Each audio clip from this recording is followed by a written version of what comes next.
బొజ్జ తారకం దళిత ఆదివాసీ హక్కుల కోసం పోరాడిన గొప్ప వ్యక్తిని కొనియాడారు నేతలు. అన్యాయాన్ని ఎదిరించాడన్నారు. ఆయనతో ఉన్న అనుబంధాన్ని గుర్తు చేసుకున్నారు డిప్యూటీ సీఎం కడియం శ్రీహరి. పేదల కోసం బొజ్జ తారకం రాజీలేని పోరాటం చేశారన్నారు. ఆయన ఆత్మకు శాంతి చేకూరాలని కోరారు. వారి కుటుంబానికి ప్రగాఢ సానుభూతి తెలిపారు నేతలు.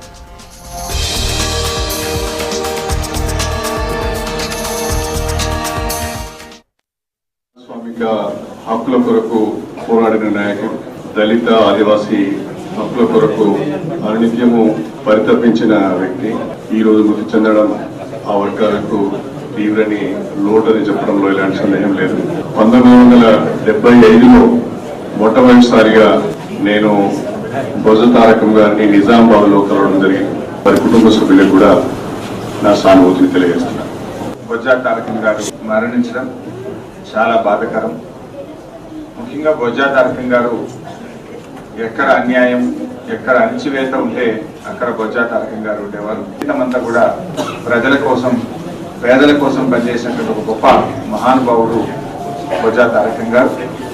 వారు ఒక గొప్ప దళిత మేధావే కాదు, బహుశా మన జీవిత కాలంలో మనం చూసినటువంటి ఒక గొప్ప వైతాళికుడిగా మనం ఈరోజు బొజ్జ తారకం గారిని చెప్పుకోవాల్సిన అవసరం ఉంది.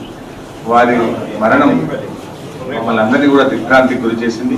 బొజ్జ తారకం గారిగా మళ్ళా తెలిసిన ఈనాడు అరుణతారగా వారు బంధించి మాయమైపోయారు. ఆయన జీవితమే ఒక పోరాటాల ఊపిరి. ఆయన ఎక్కడైనా సరే తుపాకులు కత్తుల కన్నా ఆయన మాటలే పవర్ఫుల్. దళితుల పని ఎక్కడ దాడి జరిగినా, సామాజిక దౌర్జన్యాలు జరిగినా ఆయన ఎలాంటి సస్పెషన్ లేకుండా ప్రత్యక్షమయ్యారు. తెల్ల కొండలైతే ఎక్కడైతే నీళ్లు ఉంటే వాతాయో, ఎక్కడ సమస్య ఉంటే అక్కడ వాలేటువంటి స్వభావమైనటువంటి బొజ్జ తారకం గారు వారితో కలిసి పనిచేసేటువంటి